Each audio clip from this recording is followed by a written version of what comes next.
Exultet iam angelica turba celorum.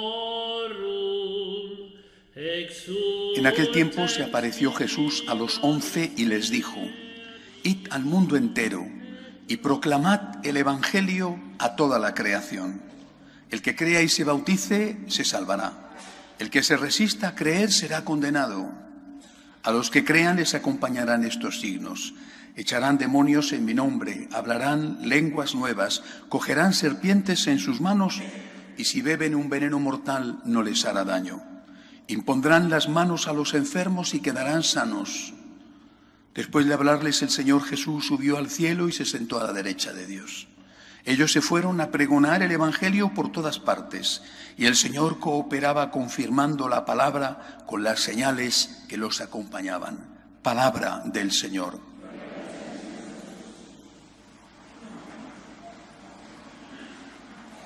Es el día, la solemnidad de la Ascensión del Señor y quisiera hablar muchísimo sobre este tema, porque además es un tema de gran actualidad, pero el tiempo es el que es.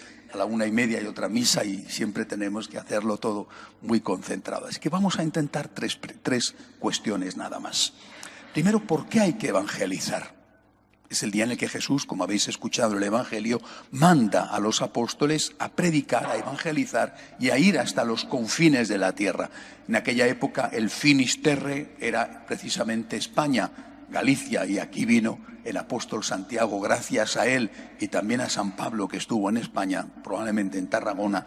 Gracias a ellos nosotros tenemos la fe desde el inicio, desde casi el momento en que empezó a ser predicada en el mundo. ¿Por qué hay que evangelizar?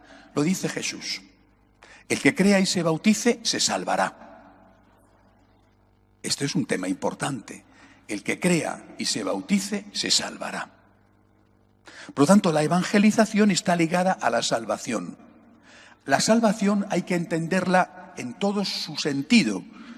La vida humana tiene dos partes: una cortita, desde el momento en que nacemos hasta que morimos, y otra infinita, la vida eterna.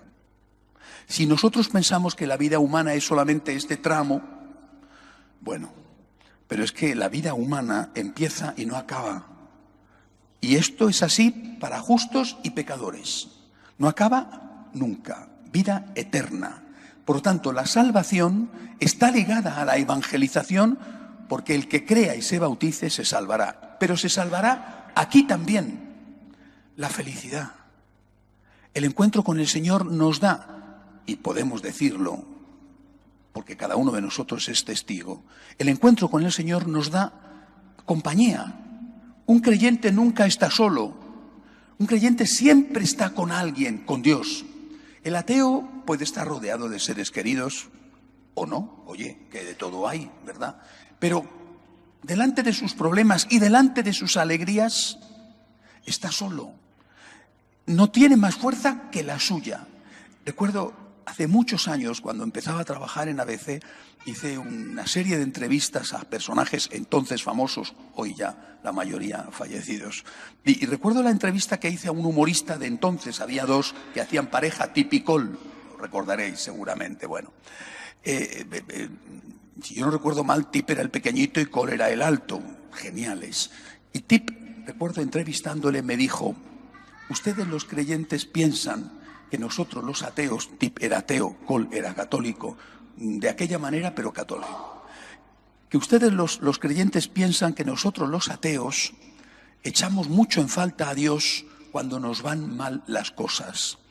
Y yo le puedo decir que cuando más echo en falta creer en alguien es cuando me van bien, porque no tengo a nadie a cual darle las gracias. El creyente nunca está solo, ni en lo bueno ni en lo malo. En lo bueno no solo das gracias, sino que te baja un poquito el humo, que no es mérito tuyo. Cuidado, no te lo creas tanto. No te emborraches de éxito. Humíllate un poquito, porque si no te vas a pegar un golpe. Y cuando estás mal, que pasa muchas veces por muchos motivos, porque aunque te vayan bien las cosas, nunca te van todas bien, y tendemos a fijarnos en lo que no va bien. Cuando estás mal, esa compañía de Jesús te levanta, te sostiene, te anima.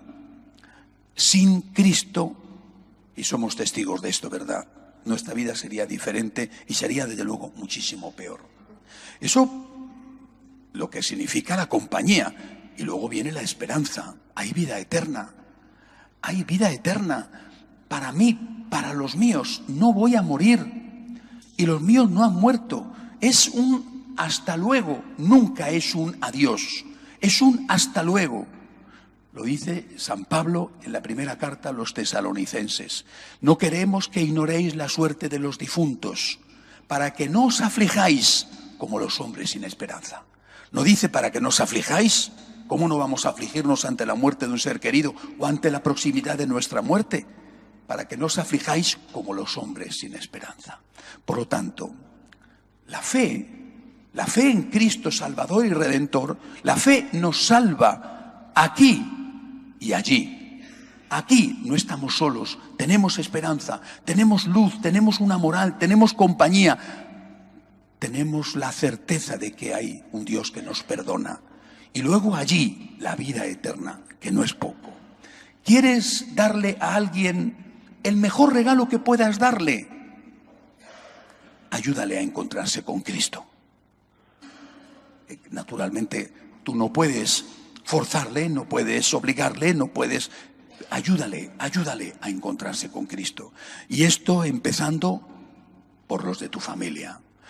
Muchas veces los papás estáis preocupados de que crezcan sanos, fuertes, guapos, inteligentes, brillantes, que triunfen. ¿Y el alma? ¿Y el alma? ¿De qué le sirve al hombre ganar el mundo entero si pierde su alma? ¿Le va a dar la felicidad el dinero del banco? ¿Le va a dar la felicidad incluso a veces unos afectos que después terminan por pasar? Solo Dios nos da la plenitud que estamos buscando. Por tanto, primera pregunta, ¿por qué hay que evangelizar? El que crea y se bautice se salvará. La evangelización ayuda a ofrecer al otro la oportunidad de que se salve en la tierra con la felicidad y en el cielo. Segunda pregunta, ¿cómo hay que evangelizar? No es lo mismo evangelizar a una persona hostil, de estos comecuras rabiosos. Podría poner nombres de gente que recuerdo, pero en fin, prefiero pasar un estúpido velo sobre el tema. Pero todos sabemos de más de uno que nos ofenden continuamente a los creyentes, porque ellos son los tolerantes, pero se dedican a insultar. Es difícil evangelizar a una persona así.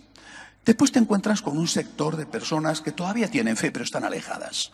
Normalmente se han alejado porque es más cómodo, pero a veces también porque han tenido un encontronazo con alguien de la iglesia que no tuvo un buen día o que no podía darle lo que ellos querían. Y entonces eso ha sido una excusa. En fin, están alejados pero tienen fe.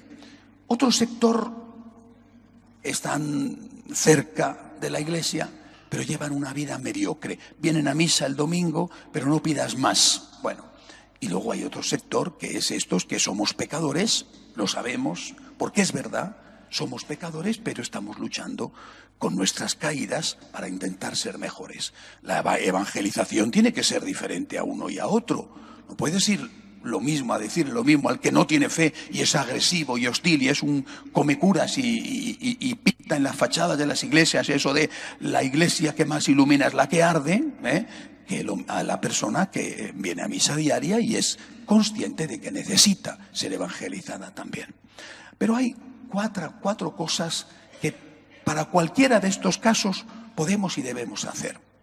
Primero, en este orden, oración. Muchas veces pensamos que hay que hablar de Dios a quien sea, al hijo, al compañero de trabajo, al enemigo. Lo primero que hay que hacer es hablarle a Dios de Él. Oración. En este orden, oración. Reza por esa persona. Aunque creas que es un caso perdido, reza.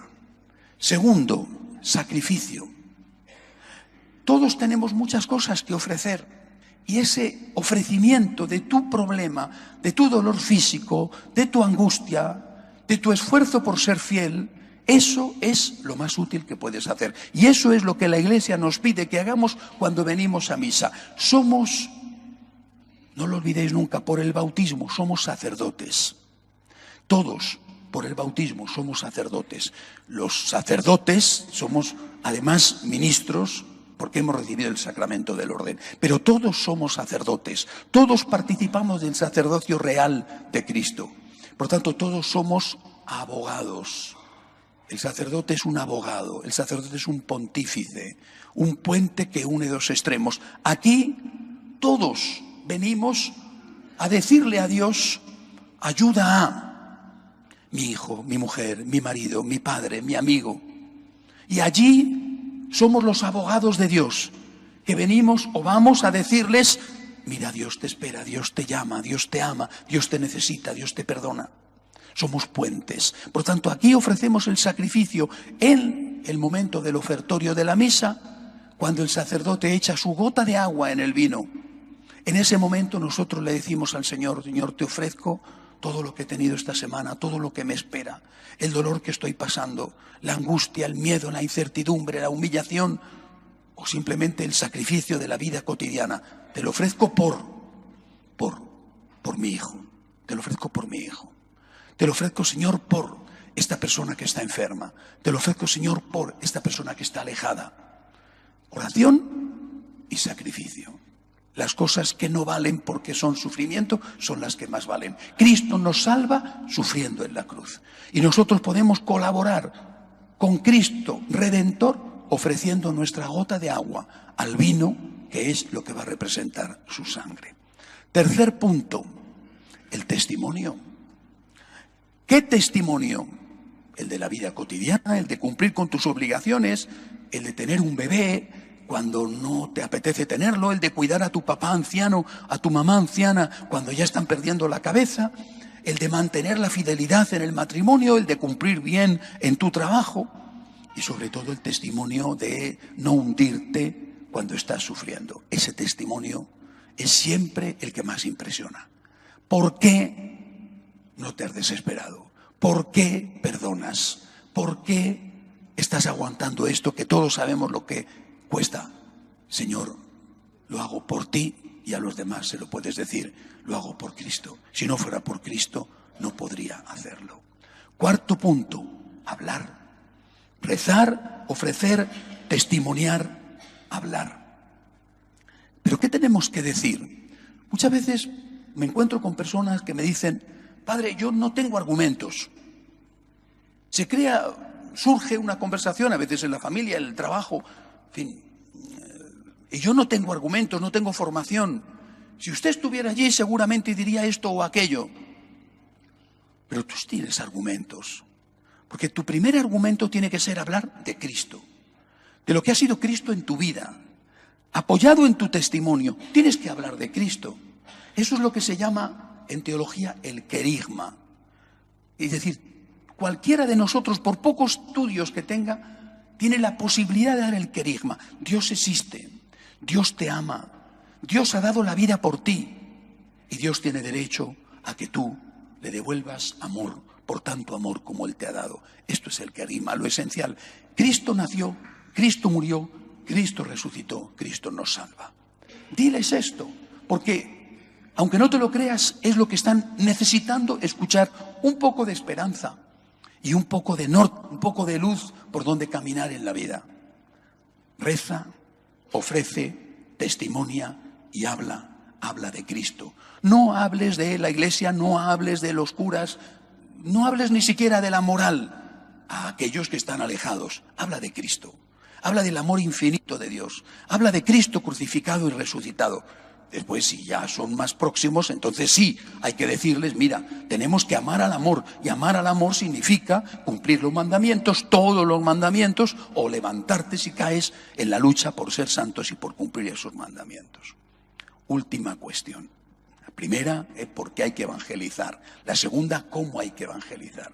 Y una tercera está muy de moda: la diferencia que hay entre evangelización y proselitismo. El Papa dice muchas veces, continuamente: no hagáis proselitismo. Y para algunos que no saben la diferencia, esto genera confusión. No es culpa del Papa, es culpa de la poca formación. ¿Qué diferencia hay entre evangelización y proselitismo? El Papa dice, con razón: no hay que hacer proselitismo. ¿Pero qué significa proselitismo? Si miráis en Internet veréis perfectamente la definición con todas sus características, porque hay distintos tipos de proselitismo, por ejemplo, el proselitismo político.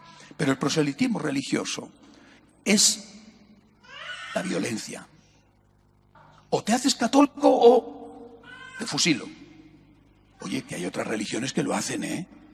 Es el chantaje, es la compra. Si te haces católico te doy una beca, si te haces católico tienes acceso a este comedor, si te haces católico es el engaño, es la calumnia hacia el otro, es decir, es todo aquello que no es lo que os he dicho antes, el testimonio, la argumentación limpia y sana de nuestra fe. Cristo es nuestro Salvador. Ha nacido, ha muerto, ha resucitado, el cielo existe, te perdona tus pecados, vivir con Él te llena la vida de alegría. Eso no es proselitismo. Proselitismo es miedo, coacción, chantaje, compra. Eso es lo que no tenemos que hacer. Lo que no tenemos que hacer es decirle a la gente, aparte que no lo hacemos nunca, sinceramente, yo no sé si esto se ha hecho otras veces, pero yo creo que hoy en día, ni en los lugares de nueva evangelización, ni desde luego entre nosotros, como bien sabéis, se puede hacer proselitismo. Vas a hacer en tu empresa un obrero, si no vienes, si no vas a misa el domingo te despido, vamos, y se nos pasa por la cabeza ahí de aquel que lo intentará hacer, porque ahí va inmediatamente a los tribunales y posiblemente a la cárcel. Pero yo he visto, por ejemplo, en Guatemala, en la misión que tenemos con los indígenas, cómo hay empresarios de un determinado país asiático, tienen allí muchas maquilas, centros de manufactura, que obligan a sus empleados católicos a ir a charlas de los pastores protestantes y si no van a esas charlas les despiden. Eso es proselitismo. Eso es lo que no tenemos que hacer. Por cierto, las sectas lo hacen con mucha frecuencia. Nosotros no debemos hacerlo, pero sí debemos evangelizar, presentar nuestra fe a todos, no solamente al ateo o al católico alejado, también al de las otras religiones, presentar nuestra fe, no obligar, pero sí presentar. Si esto no lo hubieran hecho los primeros evangelizadores, ¿cómo habría llegado la fe hasta nosotros? Cuando llegó Santiago, cuando llegó San Pablo y cuando llegaron los siguientes a España, aquí la gente tenía su fe, los íberos, los celtas, los celtíberos y por supuesto los romanos tenían su fe, tenían sus dioses. San Pablo predicaba a gente creyente. El hecho de que eran paganos no significaba que eran ateos. Creían en Júpiter o creían en Venus o creían en 50 a la vez. Les ofrecía, les predicaba, les mostraba, no les obligaba, ni podía ni quería. Cuando San Francisco Javier, por ejemplo, iba predicando en Asia y llegó hasta Japón predicando, tenían su fe, el sintoísmo, el budismo. No les obligaba, les invitaba, les ofrecía, les mostraba. Esto es lo que nosotros tenemos que hacer, sin miedo, sin vergüenza. También tenemos que hacerlo corriendo los riesgos, sin imposición, sin coacción, pero corriendo el riesgo de que se rían de ti, de que te digan, como le dijeron a San Pablo cuando habló de la resurrección en Atenas, de esto ya te oiremos hablar otro día. No importa que nos den con la puerta en las narices, si hay uno solo que cree en Cristo Jesús, ese será salvado. Pidámosle al Señor que nos dé la fuerza y el valor, ese coraje, el entusiasmo que tenían los misioneros, que siguen teniendo los misioneros, para llevar el nombre de Cristo a todos los rincones del mundo. De pie, por favor.